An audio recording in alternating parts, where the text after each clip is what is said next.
Nigerians are late to the game.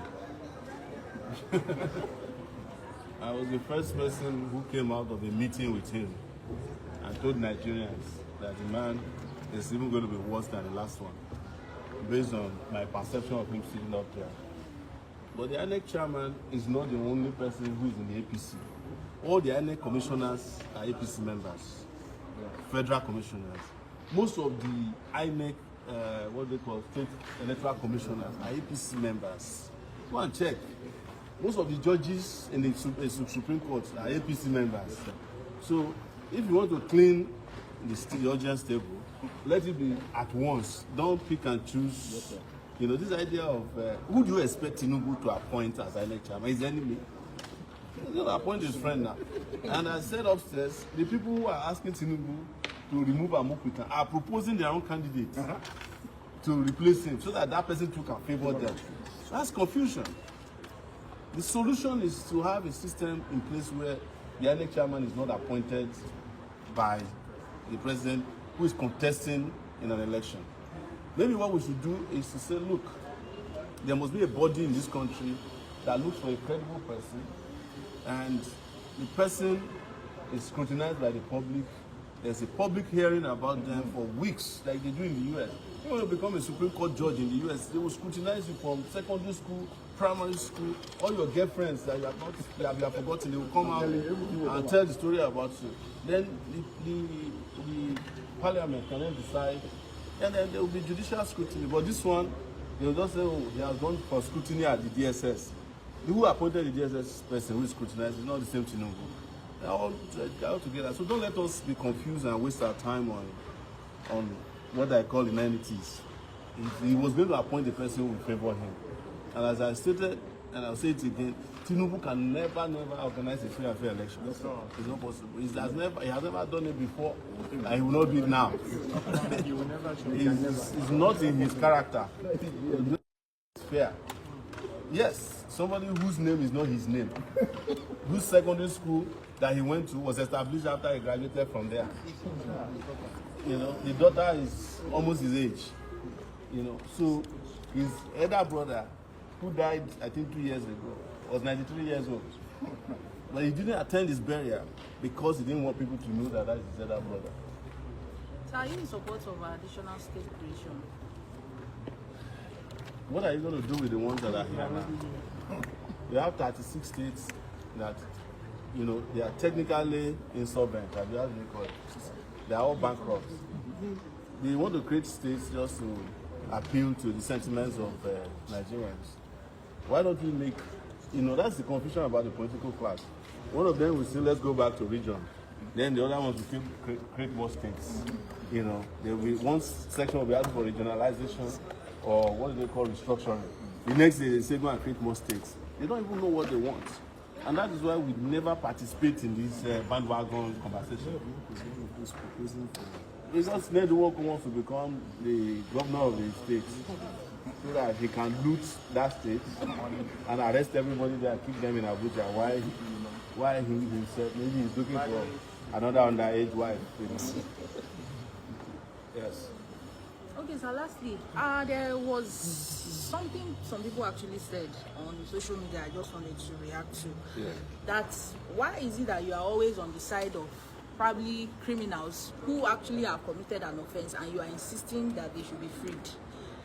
You cannot call a person a criminal except a judge has declared the person a criminal. No, but just to be sure, as a media person, you can call a person a criminal generically. That's use of language. But for your information, I don't support criminals. That's why I'm not in support of Tinubu. Yes, sir. Yes, sir. Yeah. And that's number one criminal in this country. I'm not afraid to say it. So the people that I support are the vulnerable people in society who are targeted with state power. Those are the people that I go out of my way to support. So, and in all these interventions, the people that we have supported have come out. They can't even continue their cases. There was a guy that spent years in detention for saying that if he has money, he will shoot Buhari, Solomon Akuma. He's now a pharmacist. I supported him. He went through this court, they couldn't convince him. But you people will call him a criminal. Shall I want social media guy like that, young guy? He wrote something about Jonathan's wife. We got him out. He's doing well today. Ijele, whose kidney has already failed at Ikoyi prison. We got him out. He's doing well today for himself. In fact, he has gone back to the federal government that prosecuted him to be making mouth. Even very dark man. If I had not intervened on his behalf on Easter Sunday of 2024, that was the day he was arrested. It was the first time he enjoyed freedom, and he brags about it. He will not be able to be doing what he's doing today if I had abandoned him in prison at that time. When he was arrested second time, I went to the Federal Ministry of Justice with Pelumi and all these lawyers, and they invited me back with Deji at 4 p.m. to say we are going to release him. By 5 o'clock, Deji was already releasing. He's doing well for himself, but it is wrong to adopt the same method to oppress other people. So you could also have said that Very Dark Man is a criminal when he was arrested for cybercrime twice, or when the EFCC said they want to keep him for as long as they want because they suspected that he's a criminal. They are suspects, and the fact that you are suspected of committing a crime should not lead to your being sent to prison permanently without first resolving whether you have committed a crime or not. I can mention names. Even recently, you've been in this court when I was asking for them to be fair and just towards Malami. Malami is on bail now, even though he had an agreement not to talk too much with the federal government. We're talking about free and fair procedures and processes for people like El Rufai. And we hope that one of these days he will also be out to address why the trial is going on. But in cases that have intervened in, except Nnamdi Kanu, who was sentenced to prison, I do not agree even that he's a criminal because they were unable to prove that he committed any of the crimes. So that was a political trial and sentencing. And he too will someday be out. And you don't agree when the court has already pronounced him a criminal? I'm saying that that's is a function of context. Contextually, I don't agree that somebody who is fighting for self-determination is a criminal. Otherwise, we could have called Nelson Mandela a criminal. We could have called Malcolm X a criminal. In fact, Malcolm X was coming from prison where he was jailed for drug dealing. And it became a beacon of resistance that you and I use in praying to the God of justice today. So contextually, don't be lost on it that some people that you think is a criminal are just victims of state repression. Because the state has capacity. Why not you call me a criminal? Am I not facing 5 criminal cases in this court? Why are you not calling me a criminal? Because you know in your conscience that I've committed any crime known to law. That they are just using their politics and using their senior advocates and judges to suppress and persecute me. So, yes. What do you make of the allegations by Ijele of the plot to assassinate you? I have addressed it upstairs. That Ijele wasn't lying.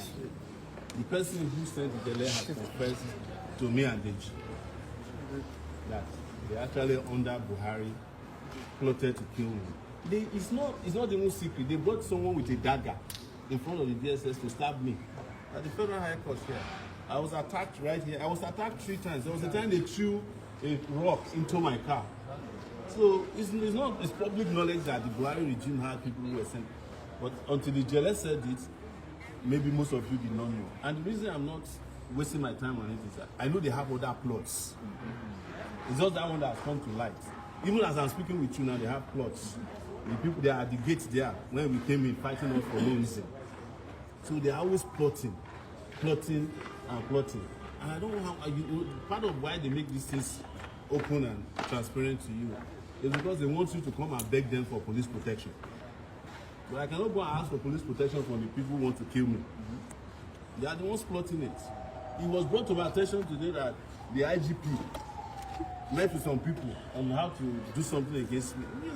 So should I not leave my house and continue the Ministry of Justice. That we are the real Ministry of Justice. That one is Federal Ministry of Injustice.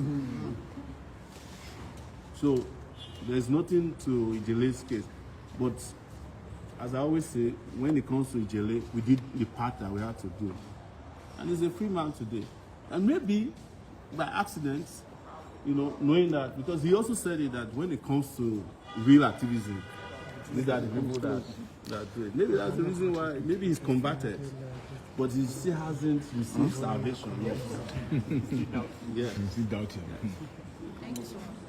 Thank you very much. And God bless you.